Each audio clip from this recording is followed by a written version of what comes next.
Hello students, in my last class I taught you farming in Palampur land is fixed. Is there a way one can grow more from the same land, in which we discussed about the green revolution. Now let's start. Will the land sustain? As I already explained you in the green revolution, if we used modern technology or green revolution, will the land sustain? No, land will not sustain. Why is it so? Because of excessive use of fertilizers and chemical pesticides, or soil loses its fertility, right? As well as it is not environmental friendly. Why? Because green revolution come along with HYV seeds, which needs plenty of water, and due to high need of or excessive need of water, they switch towards irrigation. And how the water come from for irrigation?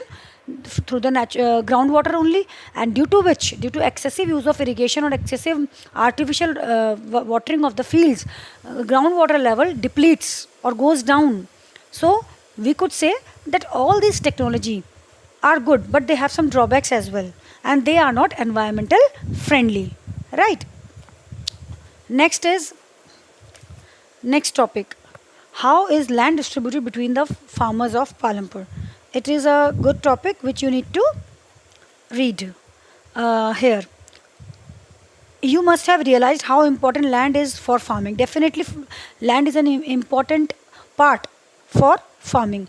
But not all the people engaged in agriculture have sufficient land for cultivation. This we all are aware कि हर किसी के पास उतना land नहीं है जो कि चाहिए होता है, जितना चाहिए होता है cultivation के लिए, high cultivation के लिए. In Palampur, about 1/3, ये हमने starting में ही पढ़ा था, 1/3 of the 450 families are landless. Out of how many total families were there? 450. Out of them, 1/3 are landless, or that is 150 families are landless, and most of them are Dalits and have no land for cultivation. उनके पास land ही नहीं है. They are landless labor. They are, you can say, landless. अब बाद में उनको हम landless labour ही बोलेंगे, क्योंकि वही हैं जो दूसरों की फील्ड पे काम करेंगे. ओके, नेक्स्ट इज, अभी हमने how many family out of 450 150 were landless and they are mostly Dalits. Next is, of the remaining families who own land, 240 cultivate small plots of land. 450 minus 150, 300 are remaining. Out of these 300, 240 families cultivate small plots of land which is less than 2 hectares land in size. हमारा average land 3 hectares है, तो सोचिए तो 2 hectares है, तो बहुत कम है वो भी, तो उससे भी उनको कोई बेनिफिट नहीं होने वाला है. ओके ओके, और जिसकी वजह से they don't bring adequate income for their family. उनकी फैमिली के लिए वो इनकम इनफ नहीं थी, क्योंकि 2 हेक्टेयर्स लैंड बहुत छोटा लैंड है. वो सेल क्या करेंगे? उनके अपने कंजम्पशन के लिए वो कम पड़ जाता है, अपने सेल्फ कंजम्पशन के लिए जो भी कल्टिवेट कर रहे हैं डेफिनेटली वो उनकी फैमिली कंजम्पशन के लिए भी कम है. तो how they would be able to sell the in the market? What they need surplus production to sell in the market. They have given one example. ये मैं आपको ऐसे बता देती हूँ कि गोविंद एक फार्मर था जिसके पास 2.25 हेक्टेयर्स लैंड था एंड लार्जली अनइरीगेटेड लैंड, यानी कि उनके पास कोई इरीगेशन फैसिलिटी नहीं थी. With the help of his 3 sons, Govind cultivated the land. Though they didn't live very comfortably, the family manage कैसे ना कैसे करके वो थोड़ा बहुत कर लेते थे. कैसे? उन्होंने एक बफेलो रखी हुई थी जिससे कि थोड़ा सा और इनकम वो सप्लीमेंट कर लेते थे. बट व्हाट हैपन, कुछ सालों के बाद जब गोविंद की डेथ हो गई तो 2.25 हेक्टेयर्स लैंड था जो कि 3 sons में था, वो डिवाइड हो गया तीनों में. तो कितना हर एक के पास 2.25 हेक्टेयर जो अपने में ही इनफ नहीं था, अब वो सब डिवाइड हो गया. तो कितना मिला उनको? इतना. Even with improved irrigation and modern technology, वो मॉडर्न फार्मिंग मेथड और इम्प्रूव्ड इरीगेशन यूज़ कर रहे हैं, but still they are not able to make a living from their land. वो अपनी लाइफ नहीं चला पा रहे हैं उन पैसों से. आई बात समझ में? So they have to look for additional work during the part of year. अब उसको बाकी टाइम के लिए कुछ ना कुछ सप्लीमेंट इनकम करने के लिए कुछ और काम ढूंढना पड़ रहा है, या तो किसी और की फील्ड पे काम करें, कुछ भी उन्हें ऑड वर्क ढूंढने पड़ते हैं. तो आई वाली बात समझ में आपको? यानी कि ऑलरेडी हम फार्मिंग के बारे में ही बात नहीं कर रहे हैं. हमारे पास क्या बात है कि कम से कम land for cultivation, there should be enough land for cultivation होना चाहिए, तभी कुछ फ़ायदा है, वरना कोई फ़ायदा नहीं है. चाहे वो मॉडर्न, हम सिर्फ और सिर्फ मॉडर्न टेक्नोलॉजी को ही रिस्पॉन्सिबल नहीं ठहरा सकते हैं. हमारे पास प्रॉपर लैंड भी होना चाहिए. हमारे पास टेक्नोलॉजी सारी है बट लैंड नहीं है, तो क्या हम प्रोडक्शन बढ़ा पाएंगे? That's not possible. Okay, so what we need along with modern technology, irrigation, चलो ये सब simultaneous है, but we need at least sufficient land to increase the production. Okay, then you can see the large number of small plots scattered around the village in the Palampur. Through this picture they are telling us कि the land is scattered, बिखरा हुआ land नहीं, ऐसा कि continuity में land नहीं है, कुछ लैंड यहाँ है फिर बीच में कुछ हो गया फिर कुछ लैंड कहीं और है, मीन्स स्कैटर्ड है लैंड, ऐसा नहीं कि एक ही जगह पर लैंड है, क्योंकि स्कैटर्ड हो गया तो आप टेक्नोलॉजी एकदम से यूज़ नहीं कर सकते हो ना, छोटा लैंड है आपके पास, फिर गैप आ गया, फिर किसी और का लैंड है, अगर आप सपोज़ ये दो लैंड एक साथ होते हैं और आप अलग अलग फार्मर्स हो तो आप क्या कर सकते हो, साथ में म्यूचुअल अंडरस्टैंडिंग से आप मॉडर्न टेक्नोलॉजी यूज़ कर सकते हो और बाद में कॉन्ट्री कर सकते हो जो भी खर्चा आएगा, बट ये अलग है, बीच में कहीं ना कहीं गैप है और ये अलग है, तो आप दोनों चाह के भी साथ में टेक्नोलॉजी मॉडर्न टेक्नोलॉजी यूज़ नहीं कर सकते हो, क्योंकि उसके लिए आप इरीगेशन यूज़ कर रहे हो, कितना एक्सपेंसिव होता है, क्या छोटे से लैंड पर करके वो फ्रूटफुल होगा, नहीं होगा, उसके लिए आपको एनफ लैंड चाहिए, आप मॉडर्न टेक्नोलॉजी यूज़ करना चाहते हो बट उसके लिए लैंड भी तो एनफ होना चाहिए, अदरवाइज वो फ्रूटफुल नहीं होगा. Okay, so these are cultivated by small farmers. On the other hand, more than half the area of the village is covered by the plots that are quite large in size. आधे ज़्यादा village कैसे covered है, बड़े बड़े plots में. In Palampur there are 60 families of medium and large farmers. How many families? 60 families of medium and large farmers who cultivate more than 2 hectares of land. बताइए, ये भी बहुत ज़्यादा नहीं है. और a few of the large farmers, कुछ ही के पास, बहुत कम के पास है, कितना, ओवर 10 हेक्टेयर्स और मोर. Is is clear? एक बार हम दोबारा से रिकॉल कर लेते हैं. देखिए, आउट ऑफ 450 फैमिलीज अभी हमने पढ़ा 1/3 दलित से जो कि लैंडलेस थे, 150 फैमिलीज यानी कि कितनी बची हमारी, 300 बची. 300 में से हमने क्या बोला, जो 240 हैं, 240 क्या हमने यहाँ पढ़ लिया कि 240 जो है उनके पास क्या है, लेस देन 2 हेक्टेयर्स लैंड, तो कोई फ़ायदा नहीं है. फिर आगे आते हैं, उसके बाद हमने क्या पढ़ा, कितनी बची अब, 300 माइनस 240, कितनी फैमिली बची, 60 फैमिलीज. अब वो जो 60 फैमिलीज थी वो उनके पास क्या था, वो मीडियम और लार्ज फार्मर्स थे, और उन मीडियम और लार्ज फार्मर्स में उनके पास भी 2 हेक्टेयर्स ही लैंड था, ठीक है, और ये थोड़ा 2 हेक्टेयर्स से ज़्यादा, less than 2 hectares, more than 2 hectares, but उनमें से कुछ ही थे जिनके पास 10 हेक्टेयर से ज़्यादा लैंड, यानी कि रिच फार्मर्स तो बहुत कम थे. आई वाली बात समझ में? Okay, let's move. Who will provide the labor? Definitely, who will provide the labor? These two sections, the landless one and the one with little land. तो कौन कौन है, farmers with, या तो आप कहोगे landless farmers और farmers with little land. ये हमें लेबर प्रोवाइड करते हैं.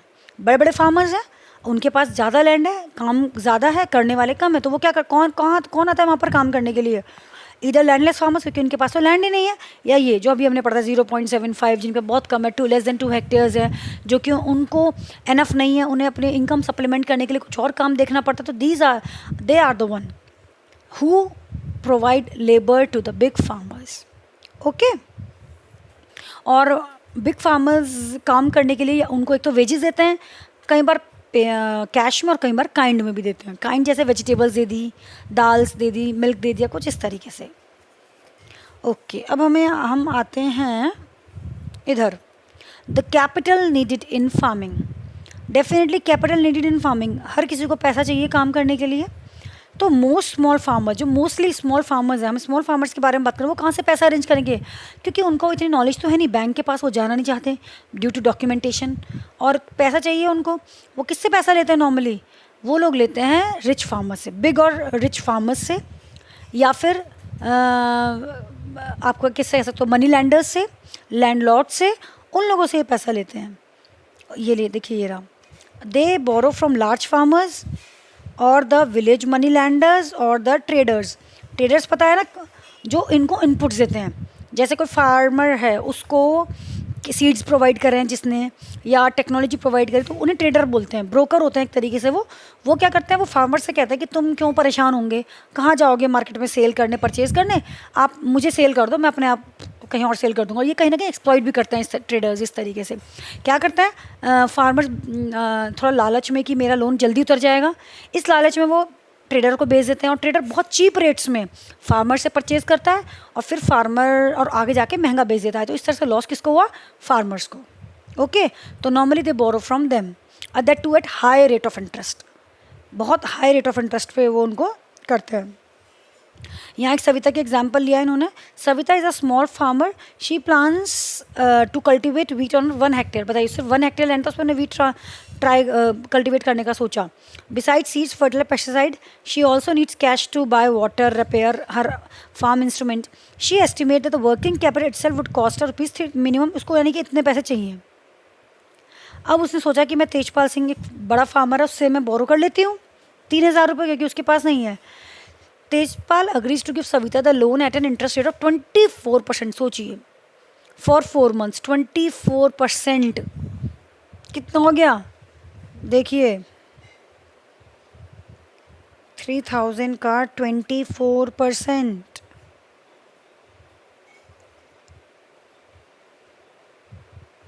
720 रुपीज़। बताइए, फॉर 4 months, 4 महीने के लिए, पर मंथ हो गया हमारा 720 रुपीज़। तो इतना तो उसने लोन नहीं लिया जितना उसको रीपे करना पड़ जाएगा, और she is very poor. Okay, Savita also has to promise. सोचिए, इतना कुछ होने के बाद, 24% इंटरेस्ट के बाद भी सविता को से उसने प्रॉमिस लिया कि वो उसके फील्ड पे काम करेगी, और कितने रुपीज़ पे? हार्वेस्ट टाइम पे, और कितने रुपीज़ पे? Only 35 rupees. बताइए, और बहुत लो है। और उसके अलावा Savita knows that she will have to work, और उसको अपने लैंड पे भी काम करना है, अपनी फैमिली पे भी ध्यान देना है। उसके अलावा the harvest time is very busy time.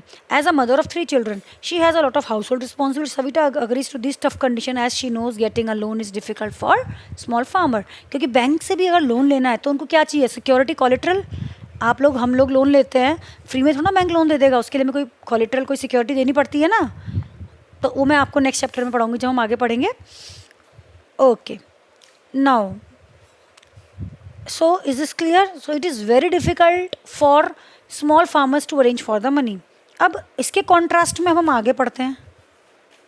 अभी sale of surplus farm products, अब मैं आपको बताती हूँ सिंपल। अब हमें ये रीड नहीं करना, आप सिंपल बता दोगे मुझे। जो बड़े बड़े फार्मर्स हैं, अब हम सोचेंगे उनके पास पैसा कहाँ से आया, जो वो सबको बोरो लैंड कर देते हैं पैसा। तो वो हैं, उनका ऑलरेडी देखिए बड़ा लैंड हो गया, बड़ा लैंड है, प्रोडक्शन ज़्यादा, क्योंकि वो टेक्नोलॉजी भी यूज़ कर लेगा, प्रोडक्शन ज़्यादा, वो जो सरप्लस हुआ उन्होंने नियर बाय मार्केट में सेल करा, हाई प्रॉफिट कर लिया। अब उन पैसों का उन्होंने क्या करा? कुछ पैसे बैंक में डिपॉजिट कर दिए, कुछ पैसों से मॉडर्न टेक्नोलॉजी ले आए, और कुछ पैसा उन्होंने लैंड कर दिया, उधार दे दिया, ऐसे हाई इंटरेस्ट रेट पे। तो उनकी मनी तो मल्टीप्लाई हो रही है। कैसे? बड़ा लैंड, कल्टीवेशन बढ़ गई, सेल करा, प्रॉफिट बहुत अच्छा आ गया, ओके, पैसा बढ़ गया यहाँ पर। अब उन पैसों से ही उसने ट्रैक्टर खरीद लिया, या थ्रेशर खरीद लिया, या कोई भी टेक्नोलॉजी खरीद ली, ताकि नेक्स्ट ईयर और ज़्यादा प्रोडक्शन हो। तो पैसा बढ़ा, उसका मल्टीप्लाई हो गया पैसा। फिर उसने लैंड करा किसी स्मॉल फार्मर को, 2000 रुपये भी लैंड करे, उसके बदले इंटरेस्ट भी मिलेगा, और उसके अलावा वो कितने लो वेजेस पर उससे काम कराएगा। तो आप खुद देखें कि उसका तो पैसा मल्टीप्लाई हो रहा है, और बैंक में भी अगर पैसा डाल रहा है तो वो तो बढ़ ही रहा है। तो एक जो बिग फार्मर है, मनी लैंडर्स हैं, लैंडलॉर्ड्स हैं, तो they are having huge amount of money with them, and तो they need not to borrow, उनको बोरो करने की ज़रूरत नहीं पड़ेगी पैसा। आई बात समझे? तो could you know the difference between the small farmers and the big farmers? दोनों के केस में देखिए अलग अलग है। The capital needed in farming, दोनों को पैसा चाहिए, बट दोनों के सोर्स अलग हैं। स्मॉल फार्मर्स के पास पैसा ही नहीं है, उन्हें बोरो करना पड़ रहा है, और इनके पास इतना पैसा है कि इन्हें लेंड करना पड़ रहा है। ओके ओके, अभी हमने पढ़ा था बेटा farming, non farming activities. Farm activities में हमने पढ़ा था 75% of the population of Palampur is busy in farming activities, 25% non farm. ये रहा 25% engage in the non farm activities, like dairy, dairy के बाद small scale manufacturing. Small scale manufacturing का मतलब ये नहीं कि बहुत बड़ी manufacturing, small scale manufacturing like conversion of sugarcane into jaggery, गुड़ बना लिया, या स्पिलर्स होते हैं जो मस्टर्ड ऑयल से ऑयल स्पिल करते हैं।